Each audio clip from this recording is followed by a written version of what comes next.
Yasmin and Shilpa, and if they don't, we will start. Because we'll be recording. Already recording has started. We will redo the thing in detail. Okay, I think I'll start. It's 2 minutes past 8, so we'll start. So, we are discussing the ignorance. Okay? Now, ignorance and knowledge. Knowledge is, how will you define knowledge and ignorance? Ignorance is seeing the many, only the many. If you see only the many, you are in ignorance, because you are not seeing the oneness. And if you are seeing the oneness, then that is knowledge. Okay? But there is a higher knowledge, which will be seeing the many and the one all together. So there are 3 levels. That's also Srivandhu will discuss. Now, we will discuss the phenomenon of ignorance in the cosmos, in the universal impersonal cosmos, and we will discuss the phenomenon of knowledge and ignorance in the individual. They are slightly different. Okay, so when the divine is manifesting himself, he is manifesting himself in the cosmos. So there is the cosmos, and even the individuals may not even have come up as yet. Okay, so when he is doing that, he is descending from knowledge into limited knowledge, more limited knowledge, finally absolutely limited knowledge. So he is creating the inconscient. So in the universe, in the impersonal universal level, at the bottom, ignorance is permanent. Permanent, subject to the evolution. Slowly it is evolving. Then in the individual, it is slightly different. In the individual also, he is beginning from the highest level, he is coming from God. And so at that level, he is perfectly full of knowledge. But as the soul descends and comes down into the physical world, it loses its knowledge and becomes ignorant. Okay? But through individual evolution, there is an individual evolution and there is a universal evolution. The universal evolution has gone only up to the mind level, not above. But the individual, through many lives, can take his individual evolution right up to the spiritual planes of consciousness. He can ascend. Then he can ascend to such an extent that even in the physical world, where there is universal ignorance, he need not have ignorance at the individual level. That's what Srivandhu is saying. It is not compulsory. In the evolution of the universe, this ignorance is disappearing, but very, very slowly. Okay? It is disappearing very slowly in evolution, millions of years. But in the individual, it can disappear much faster. Every individual has got the capacity to go out of universal ignorance and go into the planes of universal knowledge. The individual is escaping. But the individual, if he goes even higher up, he can descend into matter, into the material world, and still have knowledge. This is a difference. Okay? So, now we read each sentence and see what he has to say. Shilpa, good morning. Good morning, Rangada. Yeah. So I see that Yasmin is still not joined, but recording is there. She must be having a problem. So I'm reading each sentence and then we'll see what is. In the infinity of being and its infinite awareness, concentration of consciousness, tapas, is always present as an inherent power of conscious force. In other words, although there is ignorance, the power is there present in matter also. The divine is there in matter, and the divine is not ignorance. So he is there. Even tapas is there. Okay? The possibility of getting knowledge even at the lower level is always present as an inherent power of consciousness force. But it is self-held and self-gathered. Now look at the 2 words. Self-held. If I am very emotional, I let myself go. But if I am very reserved, I hold myself back. Okay, so that's the word he's using. Self-help. The knowledge in the physical world is self-held. It is pulled back and self-gathered.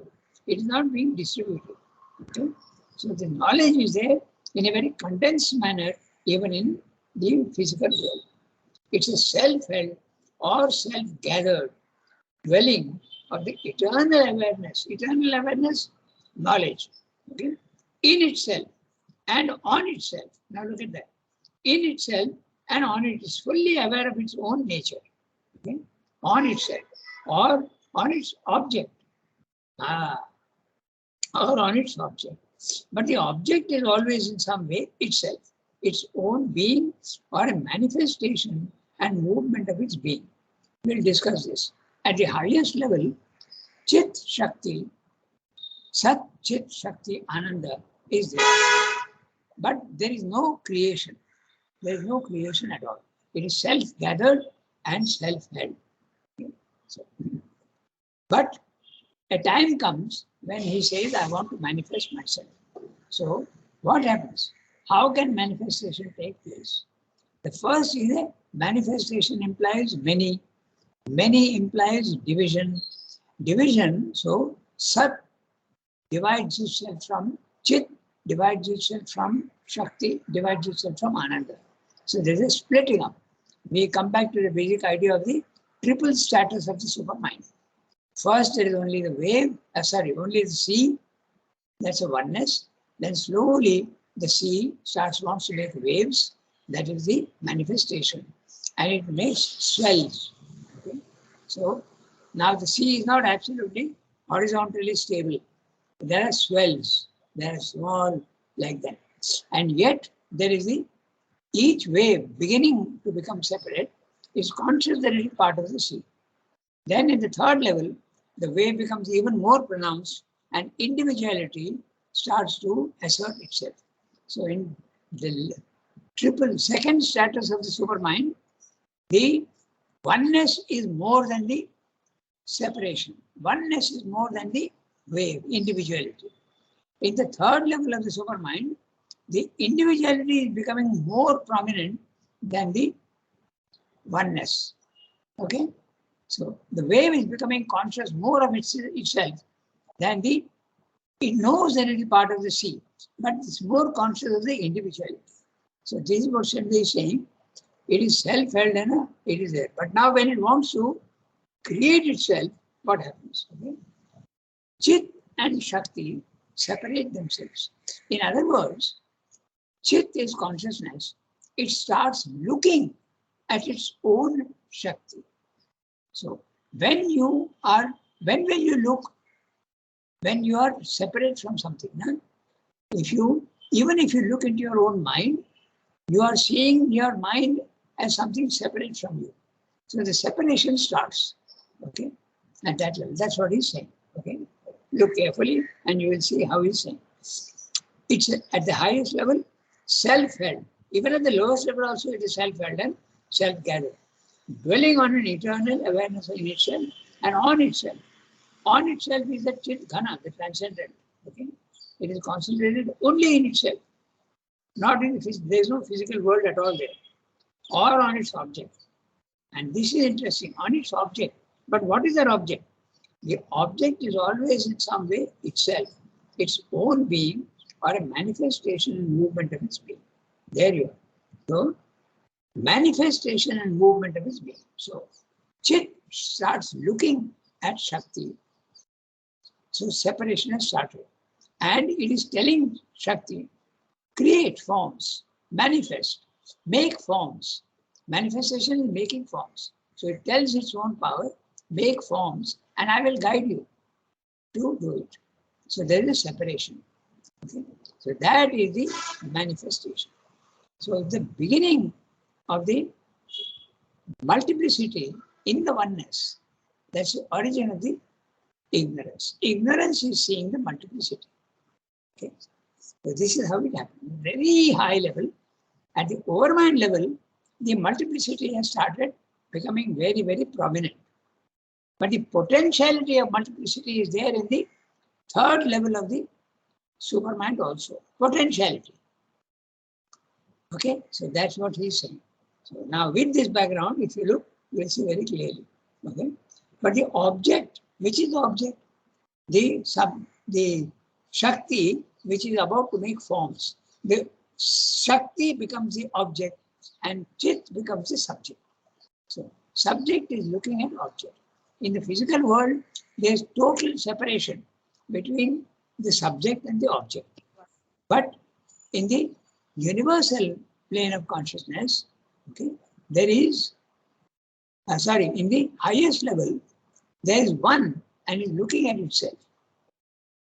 It is looking at itself as object, but yet it is the same. That's the funny part. Okay. Now, the concentration may be essential. Okay. Where essential is a reality, not the forms.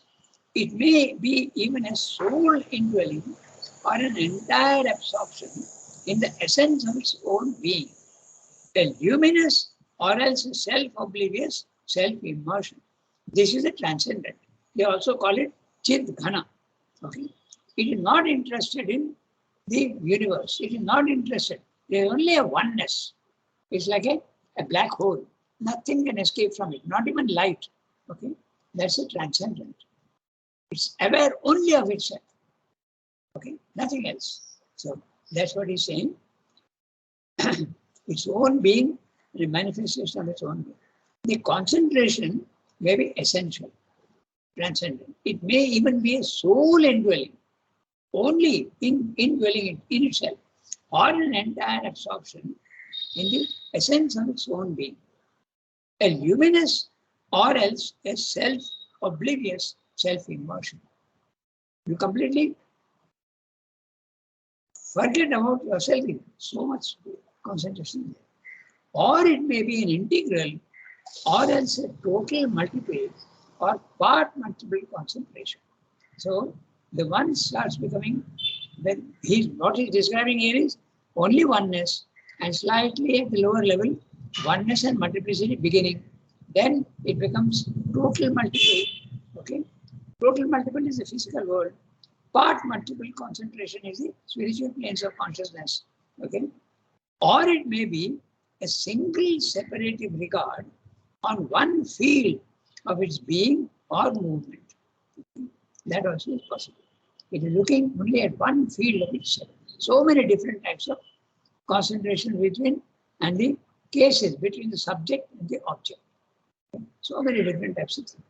A single pointed concentration in one center or an absorption in one objective form of its self-existence.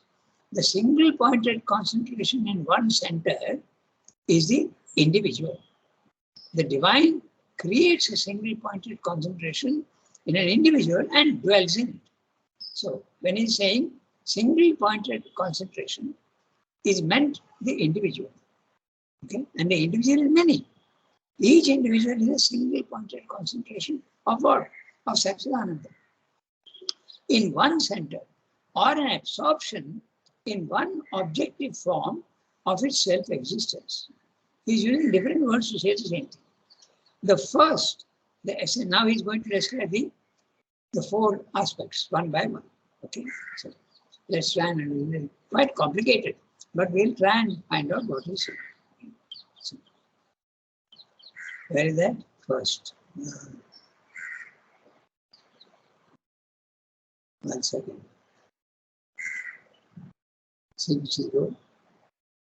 Yeah, the first, the essential is at one end, the superconscious silence. The superconscious silence is the transcendent. Okay, it is concentrated only in itself. And at the other end, the inconscious. The second, the integral, is the total consciousness of Satchidananda. The Satchidananda is not the transcendent, not the transcendent. The transcendent is the fourth one, the Turiya, okay, where nobody can go and come back. Okay. The second, the integral, is the total consciousness of Satchidananda, the supramental concentration. So that's the second level from the top. Okay. The third, the multiple, is the method of the totalizing or global overmental awareness. So when the overmental comes, there is a method of the totalizing or global overmental awareness. Okay, that's the beginning of the multiplicity. The fourth, the separative, is the characteristic nature of the ignorance. The fourth is the lowest. Actually, it's describing only the principles, okay? But still you can understand. The fourth, the separative, is the characteristic nature of the ignorance.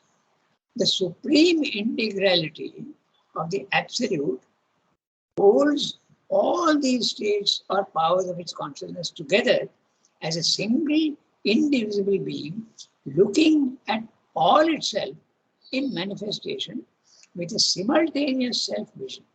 So this is the divine. It has got all these capacities, the four capacities, and it is everywhere it is there, but in different grades. Okay, this is what is. Now, let me read the summary of this, because it's very complicated, but we have to try and understand what is it. So, now I am reading the summary of what I have tried to do. Okay, and we'll do it. Now, in the infinity of Sat, that is being, substance, and Chit, awareness, consciousness. Chit is awareness, Sat is being and substance, subtle substance. Chit, awareness, consciousness. Tapas is always present in this. Tapas is the power of Chit Shakti. It is ever present and in various grades. So the first grade is, it is present in itself. It is present on itself or on its object. It can be in three ways. It can be present in itself or on itself.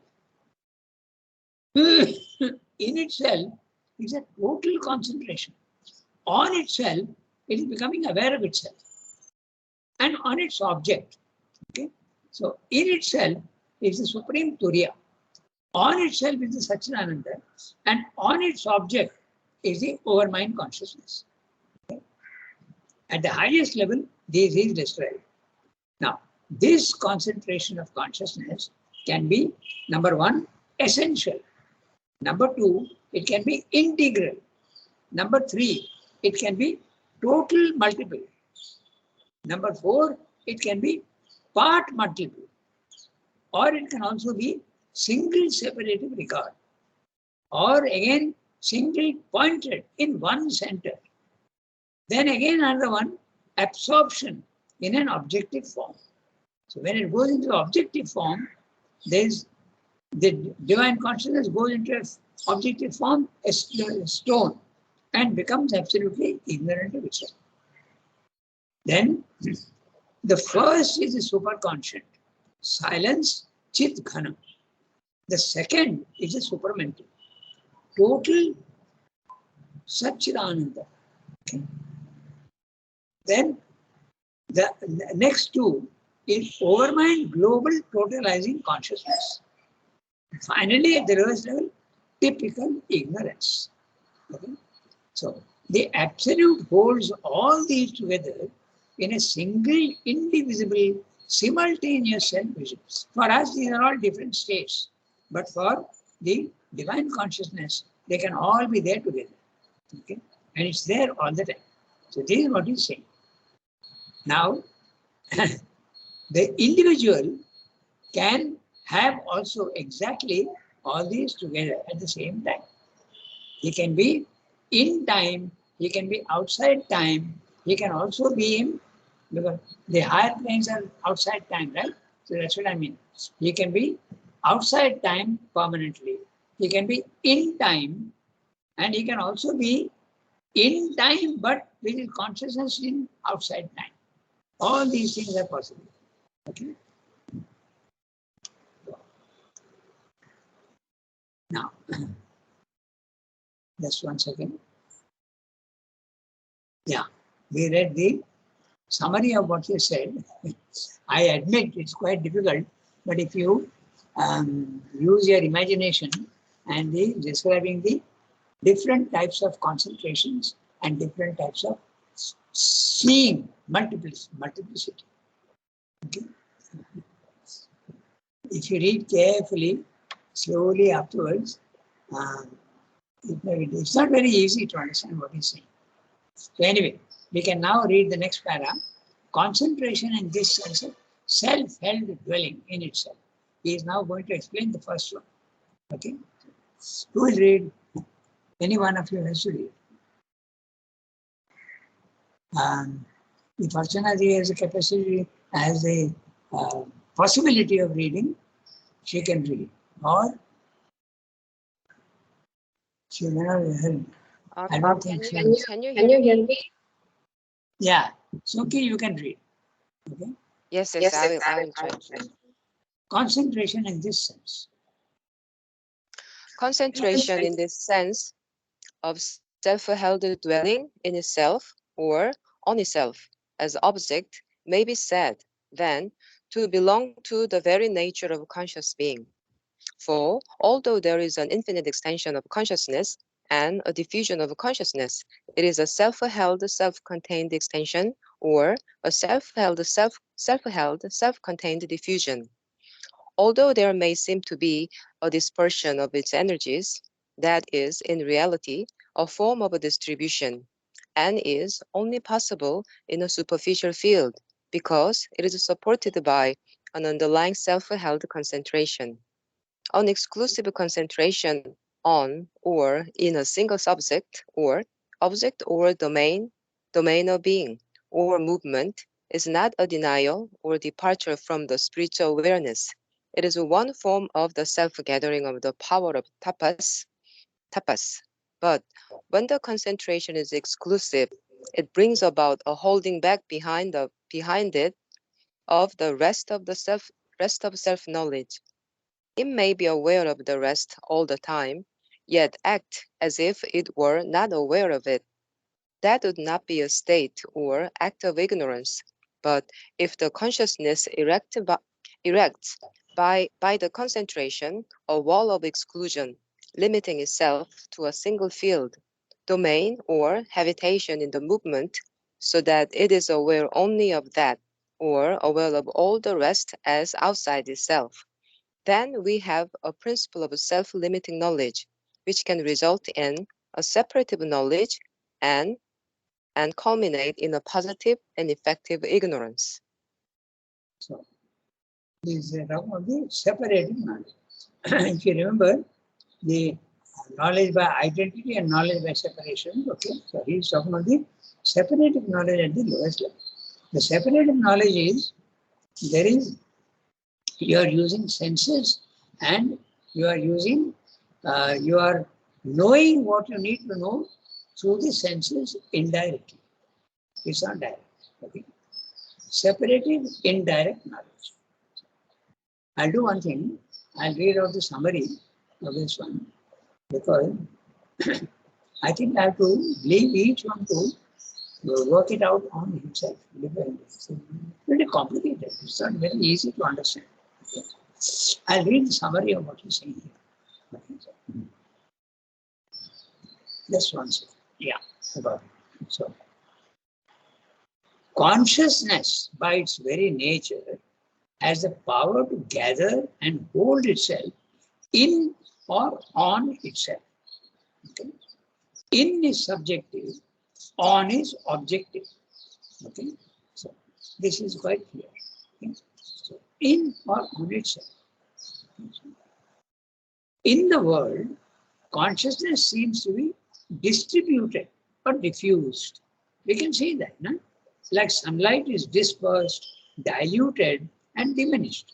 So in the physical world, we can see that there are so many multiple things. So multiple things means that concentration in one has gone out and created all these forms. So it's a distribution. Okay, it's a distributed, diffused. Extension also is the word he uses. Okay,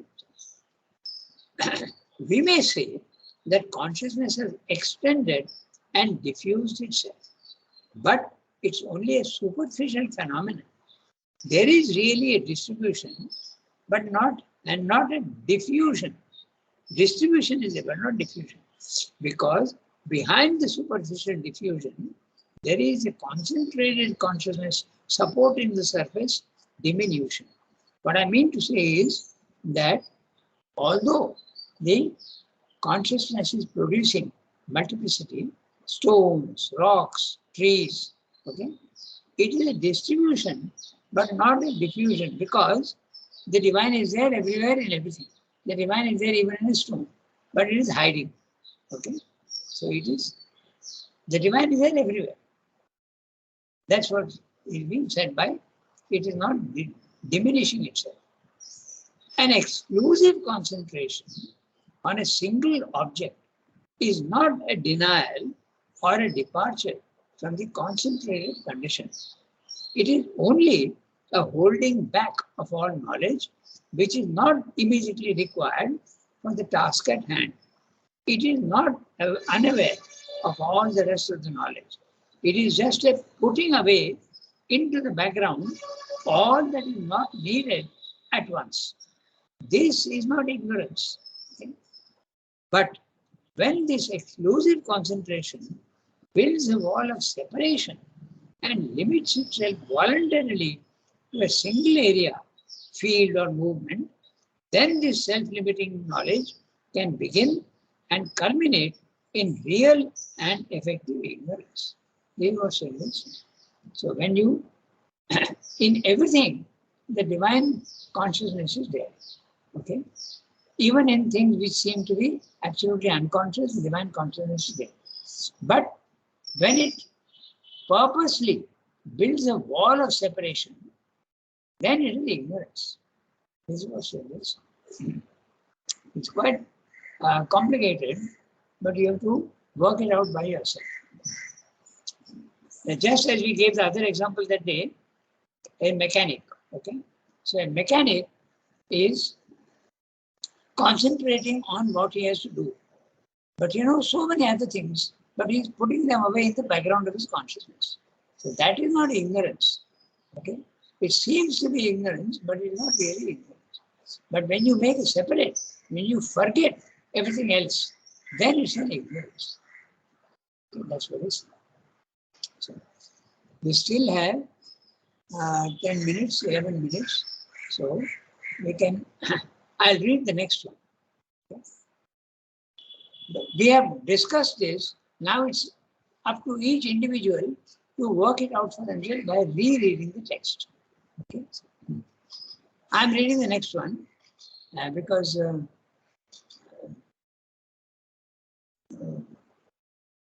yeah, I can read it. We can get some glimpse of what this means to what it amounts to in action when we look at the nature of exclusive concentration in mental man, in our own consciousness. First of all, we must note that what we mean ordinarily by the man is not his inner self, not the psychic being, but only a sum of apparent continuous movement of consciousness and energy in past, present, and future, to which we give this name. So in other words, he's saying that when we say man, we are meaning a collection of body, mind, and life. Okay? That's what we, when we say man, we only mean body, mind, life. It is this that in appearance does all the works of a man, thinks all his thoughts, feelings, feels all his emotions. This energy is a movement of consciousness force, concentrated on a temporal stream of inward and outward workings. But we know that behind this stream of energy, there is a whole sea of consciousness, which is aware of the stream, but of which the stream is unaware. The divine knows that I am there in the individual, but the individual does not know that the divine is there in him. That's what Sri said. For the sum of surface energy is a selection, an outcome from all the rest that is invisible. That sea is the subliminal self, the superconscious, the subconscious, the intraconscious, and circumconscious being, and holding it all together, the soul, the psychic entity. The stream is a natural superficial man. The stream is the natural superficial man, body, mind, life. Body, life, and mind. In this superficial man, tapas, the being's dynamic force of consciousness, is concentrated on the surface. It's concentrated only on the body, life, and mind. In a certain mass of superficial workings. All the rest of itself, it has put behind and may be vaguely aware of it there in the unformulated back of its conscious existence. We may be sometimes aware that there is more to me than just my body, mind, life. Okay? If you look carefully into yourself, you will see that there is somewhere you are identifying yourself with the body, mind, life, but you're also thinking that there is something inside me which I really am. It is not precisely at any rate in that back or in the depths, ignorant of itself in any essential self of the world. But for the purposes of its superficial movement, and within that movement only, it is oblivious of its real, its greater self, by absorption, by exclusive concentration on what it is superficially doing. Again, we come back to the idea of the actor. Okay? When he is acting on the stage, he is put away into the background of his consciousness what he really is. And he's playing the part of the character on the stage. So that's exactly what Sundar is saying here.